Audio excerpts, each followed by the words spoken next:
দিনত উজনি বিমপৰা টিএমপিকে কমিটি হিচাপে আমি কঠোৰ ব্যৱস্থা গ্ৰহণ কৰিবৰ কাৰণে বাধ্য হ'ম। আৰু আমি দেখিছোঁ আমাৰ অঞ্চলত নতুন প্ৰজন্মই যি ধৰণে ড্ৰাগছ খাই নিজৰ জীৱনক যি ধৰণে বিপদে পৰিচালনা কৰিছে, সেই বিপদে পৰিচালনা কৰা সেই সিদ্ধান্তক আমি কোনো দিন টিএমপিকে নতুন প্ৰজন্ম এটা সুস্থ সবল এটা গণতান্ত্ৰিক সমাজ ব্যৱস্থা গঢ় দিবৰ কাৰণে তেখেতসকলক আমি সেই ব্যৱস্থাৰ পৰা ঘূৰাই আনিব লাগিব।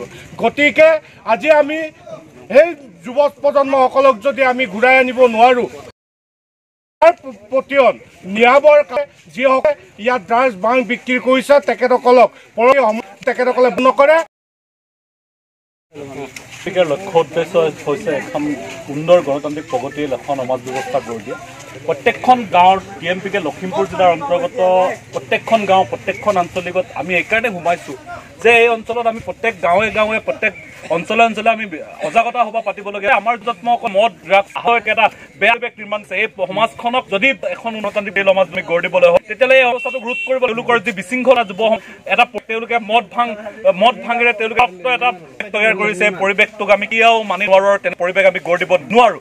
এখন এই অঞ্চল এই গাঁও বচাবৰ কাৰণে এই প্ৰজন্মসকলক বচাবৰ কাৰণে যুৱ প্ৰজন্মসকলৰ যোন আছে এই অপূৰ্ণক এটা মানৱ সম্পদ হিচাপে দি তুলিব তেওঁলোকক আমি এটা পৰিমাণ কৰিব লাগিব। এই বেগ নিৰ্মাণ কৰাৰ কাৰণে অঞ্চলটোৰ যুৱ প্ৰজন্মসকলক বচাবৰ কাৰণে অঞ্চলটোক বচাবৰ কাৰণে আজি প্ৰত্যেকখন গাঁও আজি তাৰ পৰিপ্ৰেক্ষিতত বিমপৰা আঞ্চলিক সমিতিত এখন বাইক ৰাইবিৰ এইকাৰণে অনুষ্ঠিত যে অঞ্চলৰ প্ৰত্যেকজন যুৱতী আমাৰ যুৱতী আমাৰ যুৱতীসকলে এই দেশৰ ধৰণী ভৱিষ্যত দেশৰ যিহেতু আমাৰ অঞ্চলবোৰ বিতঞ্চল এই অঞ্চলবিলাকত টিএমএমডি আমাৰ অঞ্চলত ল'ৰা ছোৱালীসকলক যদি আমি তেওঁলোকৰ বিশৃংখলতাবিলাক নকৰোঁ, তেওঁলোকৰ যি মাদক দ্ৰব্যৰে সেৱন কৰি তেওঁলোকে এটা পৰিৱেশ বিনষ্ট কৰি আছে, পৰিৱেশটোক যদি আমি ৰোধ নকৰোঁ, ইয়াত কোনোবাই আহি এই পৰিৱেশটোক ৰোধ নকৰে।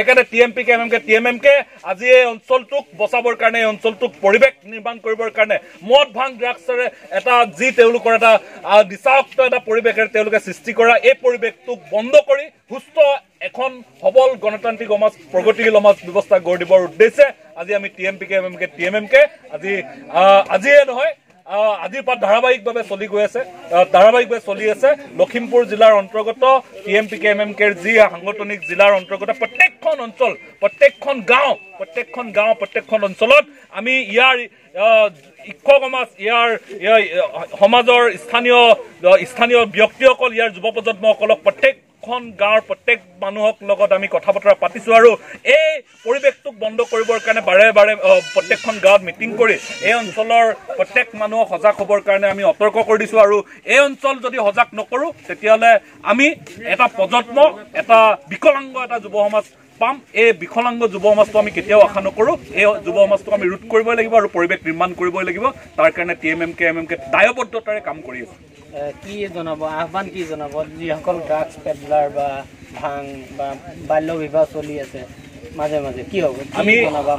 আমি এটা কথা বাৰে বাৰে যেতিয়া আমি গাঁৱে গাঁৱে মিটিং কৰিছোঁ তেতিয়া এটা বস্তু স্পষ্টকৈ কৈ দিয়া হৈছে যে এই অঞ্চলত যিসকলে ভাং বেপাৰ কৰি আছিলে, যিসকলে ভাং খাই আছিলে, যিসকলে চুলাই মদৰ বেহা চলাই আছিলে, যিসকলে জুৱা খেলি আছিলে, ডাইচ তাচ তিনিআলি চাৰিআলি তাচ খেলি আছিলে, এই জুৱা খেলবিলাকক ৰোধ কৰিবলৈ আমি বাৰে বাৰে অকিয়নি প্ৰদান কৰিছোঁ। আৰু যিসকলে আমাৰ কথাবিলাক নামানে আমি সজাগতা সভা পতাৰ পিছতো তেওঁলোকে এই কথাটোক বকেপ নকৰি যদি এই কাৰুকাৰ্যবিলাক কৰে তেতিয়াহ'লে আমি পুলিচ প্ৰশাসনৰ ওচৰত তেওঁলোকক আমি গতাই দিবৰ কাৰণে আমি প্ৰস্তুত।